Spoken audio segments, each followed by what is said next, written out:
Friend, आज discussion करेंगे हम multiple choice question occupational therapy से रिलेटेड। आज का टॉपिक है मेरा डिसेबिलिटी। किसी भी एग्जाम दे रहे हैं, स्टेट का है चाहे एम्स का, सीआरई का, ये जो डिसेबिलिटी का क्वेश्चन जो होता है हमेशा पूछा जाता है, क्योंकि ये ट्रेंडिंग है। ऑक्यूपेशनल थेरेपी का डिसेबिलिटी का क्वेश्चन रहता ही रहता है, तो इसलिए हम कुछ क्वेश्चन सिलेक्ट किए हैं जो आप ध्यान से रिविजन करके जाइएगा तो ये क्वेश्चन आपको जरूर देखने को मिलेगा एग्जाम में। तो चलिए वीडियो शुरू करते हैं। जो फर्स्ट नंबर क्वेश्चन है, which of the following is example of specific learning disability. अब इसमें क्वेश्चन में पूछा गया है कि कौन सा एग्जांपल है लर्निंग डिसेबिलिटी का। तो इसमें जो ऑप्शन दिया है, mental retardation, dyslexia, ADHD, autism spectrum disorder, ये जो होता है, ये चारों जो ऑप्शन दिया है, ये सारा जो होता है एग्जांपल जो है किसका है, लर्निंग डिसेबिलिटी का है। आप सबको पता है जो भी occupational therapy, autism, ADHD, dyslexia, mental retardation, ये सब के बारे में सबको पता है। ऑटिज्म और एडीएचडी का जो मोर देन 70% जो बच्चे होते हैं उसमें लर्निंग डिसेबिलिटी होता ही होता है। एक दो बच्चे छोड़ के सब बच्चे को लर्निंग डिसेबिलिटी देखने को मिलता है। लिखने पढ़ने में दिक्कत होता है, याद करने में दिक्कत होता है, आईक्यू की कमी होता है, ये सारा जो होता है पार्ट लर्निंग डिसेबिलिटी का पार्ट है और इसमें दिक्कत होता है। इसलिए जो होता है इस के हिसाब से ये ऑप्शन जो होता है डी सही है। डिसलेक्सिया एक्चुअल में लर्निंग डिसेबिलिटी का पार्ट होता है। ठीक है, आप डिसलेक्सिया के बारे में चाहे तो पढ़ सकते हैं, चाहे तो हम वीडियो आप करिएगा तो डिसलेक्सिया के बारे में बता देंगे कितना टाइप से डिसलेक्सिया होता है। ठीक है, और टाइप ऑफ लर्निंग डिसेबिलिटी भी उसमें बता देंगे। तो ये जो होता है इसका 4 नंबर ऑप्शन सही है। लर्निंग डिसेबिलिटी का एग्जाम्पल ये होता है चारों। ठीक है, दूसरा है which of the following is example of intellectual disability, कौन सा होता है। अब यहाँ पर जो क्वेश्चन का जो होता है टर्म चेंज हो गया। अगर सिर्फ पूछा जाए आपसे इंटेलेक्चुअल डिसेबिलिटी कौन है तो डिसलेक्सिया होगा। आपको पहले ही बताया कि इंटेलेक्चुअल डिसेबिलिटी जो होता है उसको डिसलेक्सिया में बोला जाता है, और डिसलेक्सिया को लर्निंग डिसेबिलिटी भी बोल सकते हैं। ठीक है, तो इसका आंसर नंबर 1 जाएगा। तीसरा नंबर जो एग्जांपल है डेवलपमेंटल डिसऑर्डर, कौन सा है। तो डेवलपमेंटल डिसऑर्डर तो सबको पता है कि ऑटिज्म जो होता है वो डेवलपमेंटल डिसऑर्डर है, क्योंकि बच्चे जो होते हैं अपने एज ग्रुप के हिसाब से अपने फाइन मोटर, ग्रॉस मोटर जो होता है उनका डेवलप नहीं होता और बहुत सारा सेंस जो होता है डिले हो जाता है। तो ये ऑटिज्म, वैसे बच्चे को ऑटिज्म डायग्नोस हो जाता है। तो ऑटिज्म स्पेक्ट्रम डिसऑर्डर जो होता है डेवलपमेंटल डिसऑर्डर है, ये कंफर्म है। और आपको एडीएचडी भी आपका डेवलपमेंटल डिसऑर्डर होता है। ठीक है, उसमें भी बहुत सारा सिम्टम जो होता है ऑटिज्म और एडीएचडी का ये सिमिलर मिलता है। ठीक है, तो दोनों ही जो एग्जांपल है डेवलपमेंटल डिसऑर्डर का। फिर आपका आता है डिसलेक्सिया। डिसलेक्सिया जो है लर्निंग डिसेबिलिटी बोल सकते हैं उसको। ठीक है, तो डिसलेक्सिया लर्निंग डिसेबिलिटी है, तो ये भी डेवलपमेंटल डिसऑर्डर में काउंट किया जाता है। और सी नंबर जो होता है मेंटल रिटार्डेशन। ठीक है, अब ये मेंटल डिसऑर्डर रिटार्डेशन जो होता है ये भी जो होता है डेवलपमेंटल डिसऑर्डर है। ठीक है, अगर छोटे बच्चे में हो रहा है तो। ठीक है, तो इसके हिसाब से जो होता है ऑप्शन जो होता है डी जाएगा। एडीएचडी, डिसलेक्सिया, मेंटल रिटार्डेशन और ऑटिज्म स्पेक्ट्रम डिसऑर्डर जो होता है मेंटल डिसऑर्डर में काउंट किया जाता है। ठीक है, तो ये चारों जो होता है एग्जांपल है डेवलपमेंटल डिसऑर्डर को। एक बार में याद ही कर लीजिए आप लोग सब लोग। अब चौथा नंबर क्वेश्चन है what do you mean by disability. अब कह रहा है कि अब डिसेबिलिटी का मतलब क्या होता है। तो पहला नंबर ऑप्शन देखते हैं क्या दिया है। A person, a physically disabled is the physical condition affected a person mobility, physical capacity, stamina, ये सब जो होता है किसी पर्सन में डिसेबल क्यों कहते हैं कि किसी आदमी को, इसका मतलब क्या होता है। कोई भी आदमी जो डिसेबल होता है वो फिजिकली जो होता है इफेक्टेड होता है। किस चीज में इफेक्टेड होता है, मोबिलिटी करने में, वॉकिंग करना, मूविंग करना, चाहे घूमना फिरने में वो मोबिलिटी अपना करने में इफेक्टेड होता है। फिजिकली कैपेसिटी जो होता है, स्टेमिना जो होता है उसका इफेक्टेड होता है। वो कुछ आपको भी काम करेगा तो उतना ज्यादा इफेक्टिव नहीं कर सकता है क्योंकि वो डिसेबल पर्सन है।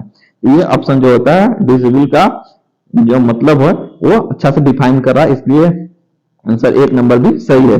दूसरा कह रहा है physically disable is physically weak, ये भी बात सही है। जो भी फिजिकली डिसेबल लोग होते हैं वो क्या होता है, फिजिकली वीक होते हैं। क्योंकि उनका लिंक जो होता है हाथ पैर वो वीक होता है, कैसे इफेक्टेड होता है, इसलिए वो फिजिकली वीक होते हैं। ये बी नंबर भी सही है। ए person who the physically disable perform the certain task, कह रहा है कि कोई भी पर्सन जो होता है, जो डिसेबल पर्सन है, वो फिजिकली कोई काम करते हैं तो वो एनेबल रहते हैं, सक्षम नहीं रहते हैं, इसलिए जो होता है उनका जो होता है कोई भी टास्क कंप्लीट करने में वो अच्छा से नहीं कंप्लीट कर पाएंगे। ये भी जो आंसर दिया है C number, a person who the physically disable perform the certain task, कुछ भी काम करने में वो एनेबल रहेंगे, इसलिए ये सी नंबर भी डिसेबल का मतलब सही सही डिफाइन कर रहा, इसलिए इसका आंसर जो होता है ए बी सी तीनों जाएगा।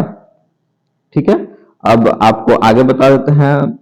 5 नंबर क्वेश्चन है, which of the among following is not type of disable। अब इसमें कह रहा है इनमें कौन सा टाइप नहीं है डिसेबिलिटी का। ठीक है, 5 नंबर क्वेश्चन यही है कि आपका कौन सा डिसेबिलिटी का टाइप नहीं है। तो पहला है फिजिकल डिसेबिलिटी, ये टाइप है डिसेबिलिटी का। मेंटल डिसेबिलिटी, ये भी डिसेबिलिटी का टाइप है। लर्निंग डिसेबिलिटी, ये भी डिसेबिलिटी का टाइप है। एक्लेमिंग डिसेबिलिटी जो होता है डिसेबिलिटी का टाइप नहीं है, इसलिए इसका ऑप्शन जो होता है बी नंबर सही है इस क्वेश्चन के अनुसार, क्योंकि नट पूछा है। ठीक है, अब 6 नंबर क्वेश्चन है, the following is the characteristics disability. Correct, disability का कौन सा कैरेक्टरिस्टिक होता है, तो इसमें क्या है, अब कैरेक्टरिस्टिक के बारे में पूछेगा कौन सा डिसेबिलिटी का कैरेक्टरिस्टिक है, तो आपका इंटेलेक्चुअल, फिजिकली और सेंसरी। ठीक है, अब सेंसरी क्या होता है, एक सेंसरी आपका सेंस में काउंट किया जाता है। सेंसरी सेंस क्या है उसके बारे में हम वीडियो बनाया है, चाहे तो आप यूट्यूब में जाके देख सकते हैं। ठीक है, तब सेंसरी किसे कौन कौन सेंस होता है। ठीक है, तो इसका हिसाब से जो होता है ऑप्शन डी नंबर जाएगा। अब 7 नंबर जो क्वेश्चन है, each of the following criteria can be use to define the intellectual disability. अब कौन सा क्राइटेरिया है जो इंटेलेक्चुअल डिसेबिलिटी को डिफाइन करता है, तो इसका जो पहला नंबर जो ऑप्शन है, देखते हैं क्या कह रहा है, significantly below average intellectual function. सही बात है, कोई भी इंटेलेक्चुअल डिसेबिलिटी क्यों कहते हैं, क्योंकि उसमें specifically below average intellectual function. Intellectual function क्या होता है कि उसका सेंस का डेवलपमेंट जो होता है उसके अपने एज ग्रुप के हिसाब से वो परफॉर्म नहीं कर पाता है। ठीक है, जैसे एज है 5 साल का और 1 साल का ही उसका आईक्यू है, तो वो सिग्निफिकेंटली बिलो है एवरेज उसका इंटेलेक्चुअल फंक्शन। ठीक है, बातचीत करने का सोशलाइजेशन उसका है वो कमजोर है, तो ये ऑप्शन जो है ये इंटेलेक्चुअल डिसेबिलिटी का डिफाइन करता है और ये सही है पहला नंबर। दूसरा, impairment of adaptive function generally.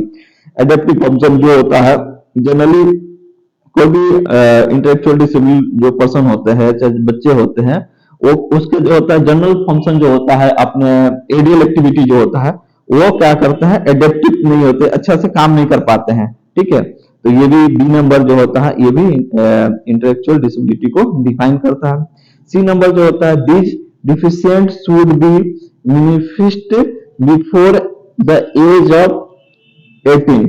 ठीक है, 18 वर्ष से के पहले पहले वो जो भी इस तरह का इंपायरमेंट हो जाता है, उसमें सोशलाइजेशन का, चाहे आपका सेंस डिले हो जाता है, इस तरह का प्रॉब्लम हो रहा है, तो सबको जो होता है इंटेलेक्चुअल डिसेबिलिटी को क्राइटेरिया में शामिल करते हैं, इसलिए जो होता है आंसर नंबर डी जाएगा।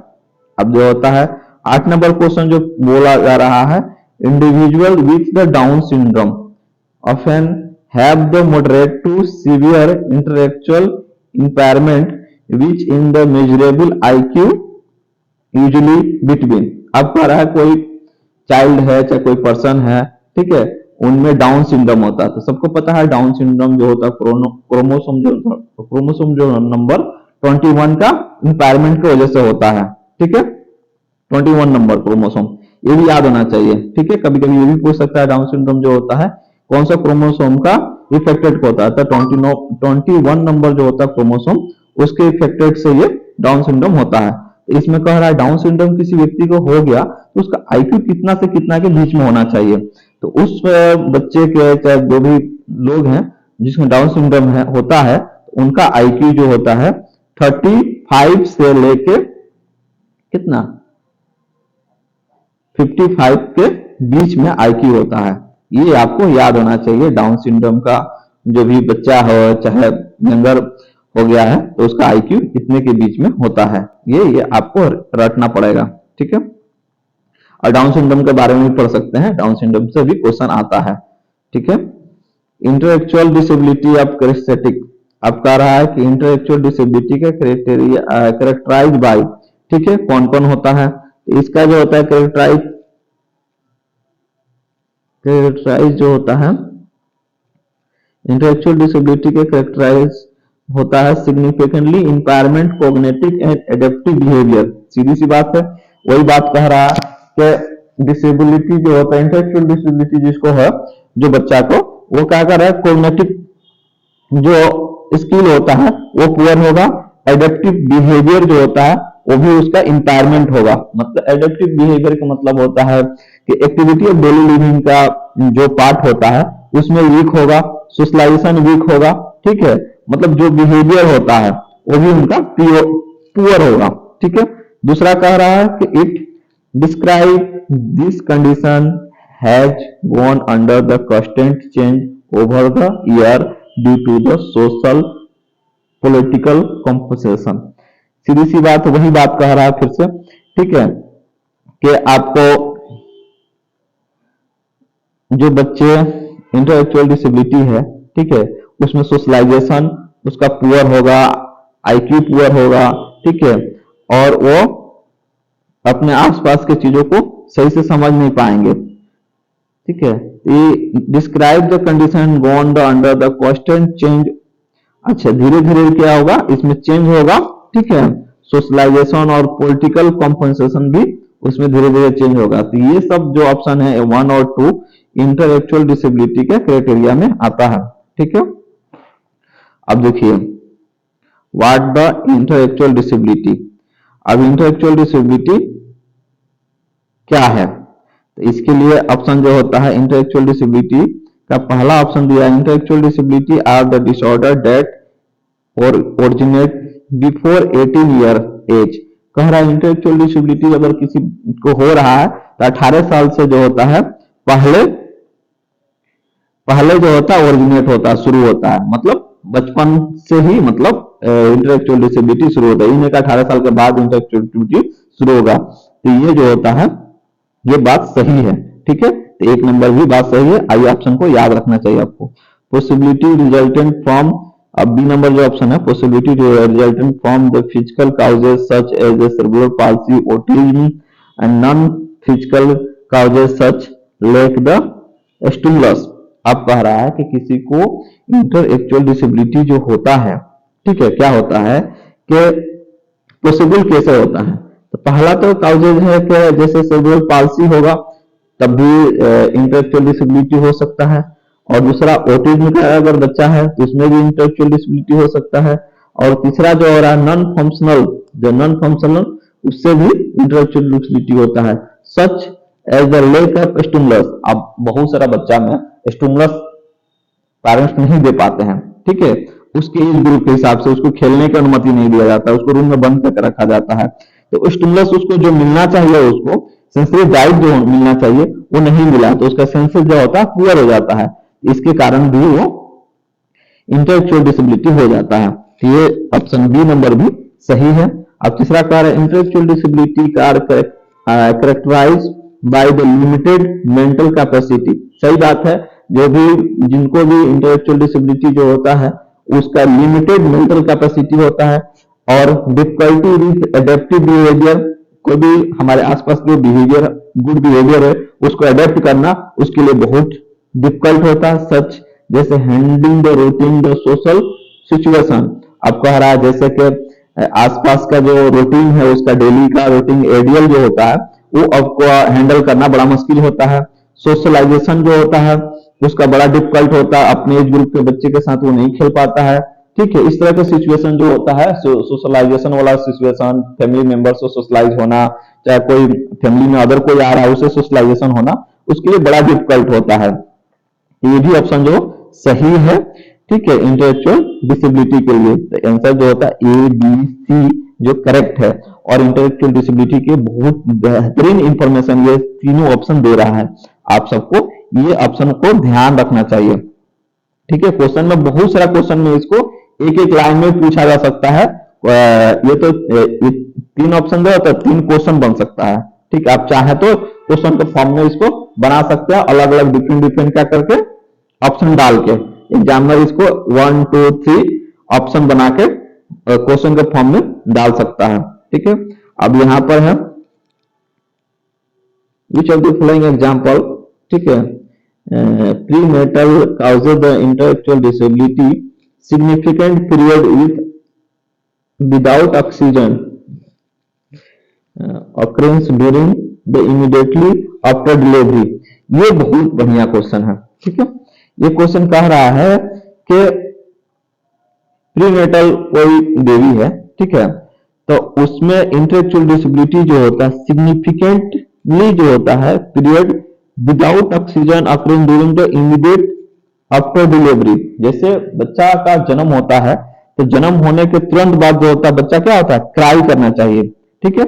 अगर क्राई नहीं करता है तो ऑक्सीजन जो होता है इनसफिशिएंट अमाउंट में ब्रेन में पहुंचता है। तो ब्रेन में इनसफिशिएंट अमाउंट में अगर ऑक्सीजन पहुंचता है तो जिस लोब में अगर वो इनसफिशिएंट ऑफ ऑक्सीजन पहुंचता है तो वो जो होता है वहां का जो होता है लोब जो होता है तो वहां का फंक्शन को डैमेज होना शुरू हो जाता है। और जब डैमेज हो जाता है तो वो क्या होता है, वहां का फंक्शन जो होता है, जब बच्चा थोड़ा सा बड़ा होता है तो उनका फंक्शन जो इंपायरमेंट होना भी शुरू हो जाता है। तो कोई भी सेंस जो होता है बाहर जब बड़ा होगा तो उसमें डिसेबिलिटी देखने को मिल सकता है। हो सकता है सेरेब्रल पाल्सी हो जाए, हो सकता है बच्चा को ऑटिज्म हो जाए, एडीएचडी हो जाए, या और भी डाउन सिंड्रोम हो सकता है, ठीक है। तो बहुत सारा डिसेबिलिटी उसमें हो सकता है अगर जब बच्चा जो होता है इमीडिएटली जो होता है ऑक्सीजन नहीं पहुंचे ब्रेन में आफ्टर इमीडिएटली डिलीवरी के बाद, ठीक है। तो इसके चलते अब ये तो हम ये बता दिए, लेकिन क्वेश्चन जो कह रहा है कि अगर इमीडिएटली ऑक्सीजन नहीं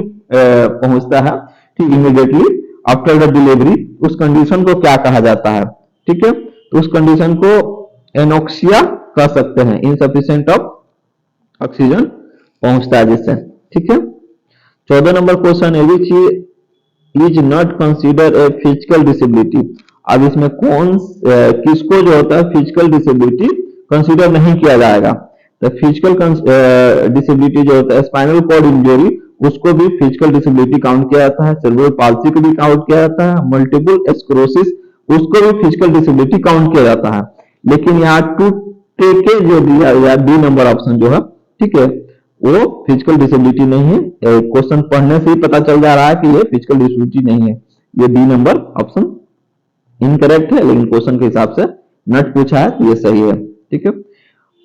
what do you, 15 number question है, what do you mean handicap. अब हैंडीकैप का क्या मतलब होता है, ठीक है। हैंडीकैप का मतलब क्या होता है, मिलके ओलीगल, ठीक है। इसका आंसर जो आपको रटना पड़ेगा, ठीक है, इसको थोड़ा सा हमको भी देखना पड़ेगा। 16 नंबर क्वेश्चन जो होता है, what are the problem of disable. Disable जो होता है प्रॉब्लम डिसेबल जो प्रॉब्लम क्या होता है, पहला एजुकेशन दिया है, हेल्थ दिया है, फ्रेम दिया है। ये जो अब डिसेबल जो हो जाते हैं लोग तो उनमें क्या क्या प्रॉब्लम होता है, तो उनको एजुकेशन लेने में प्रॉब्लम होता है, हेल्थ का भी होता है, और फाइनेंस का, पैसा का भी दिक्कत होने लगता है। तो देखो जो भी डिसेबल पर्सन होते हैं ना, तो उनको जो एजुकेशन लेने में भी दिक्कत होता है, क्योंकि डिसेबल जो अपने आप शरीर से असक्षम होते हैं तो उनको एजुकेशन प्राप्त करने में भी दिक्कत होता है। हेल्थ का तो दिक्कत होता ही, देखो आप फाइनेंशियली भी वीक होते हैं। ये सारा जो प्रॉब्लम जो होता है डिसेबल बच्चे को होता है, इसलिए आंसर जो होता है 4 नंबर सही है। अब 17 नंबर क्वेश्चन है, what are the need the disable. अब जो होता है डिसेबल पर्सन के क्या क्या नीड होता है। अब डिसेबल पर्सन का नीड क्या होता है कि उसको हमेशा सपोर्ट करना चाहिए, ठीक है, उसको घर की जरूरत है, हाउसिंग को, और ट्रांसपोर्ट का भी, कहीं जाने आने के उसको एक व्हील चेयर देना चाहिए, चाहे एक ऑटोमेटिक जो चलने वाला जो होता है ट्राईसाइकिल वो प्रोवाइड कराना चाहिए। ये सब उसको नीड होता है डिसेबल पर्सन को। ये क्वेश्चन पूछ सकता है, इंटरव्यू में भी आपको क्वेश्चन पूछा जा सकता है कि आप मान लीजिए इंटरव्यू में बैठे हुए हैं, ठीक है, आपसे क्वेश्चन पूछ दिया जाए ऑक्यूपेशनल थेरेपी के, आप स्टूडेंट है, क्या बताइए डिसेबल अगर पर्सन है तो उसको क्या क्या नीड होगा, ठीक है। तो आपको ये तीनों ऑप्शन अगर बता देते हैं तो बेहतर आपको आंसर आपके लिए होगा। क्या क्या होगा कि आप उसको डिसेबल पर्सन को सपोर्ट करना चाहिए, उसको घर घर का प्रॉब्लम होता है तो घर देना चाहिए, घर का नीड होता है, ट्रांसपोर्ट का नीड होता है, आप किस टाइप के ट्रांसपोर्ट का नीड होता है तो अकॉर्डिंग टू पर्सन डिपेंड करता है। अब कोई पर्सन जो होता है ट्राईसाइकिल ट्राईसाइकिल के लिए नीड है तो ट्राईसाइकिल दिया जाता है। कुछ पर्सन जो होता है, मतलब असेसमेंट करने के बाद ही डिसाइड कर सकते हैं किस टाइप का उसका ट्रांसपोर्ट का नीड है। डिसेबल पर्सन को असेसमेंट से पता चल जाएगा किस टाइप का डिसेबल पर्सन है, उस टाइप का उसको ट्रांसपोर्ट प्रोवाइड किया जाता है, ठीक है। अब 18 number question, which of the following is the technique use address the stunning, ठीक है। अब कह रहा है कि कौन सा टेक्निक एड्रेस किया जाए, ठीक है, एड्रेस करते हैं स्ट्रेनिंग का। ये जो होता है स्पीच का क्वेश्चन है, ठीक है। स्ट्रेनिंग जो होता है ये कौन सा टेक्निक एड्रेस किया जाता है, तो इसमें जो होता है, ये क्वेश्चन को छोड़ दीजिए क्योंकि इसको हम बाद में देखेंगे, ठीक है।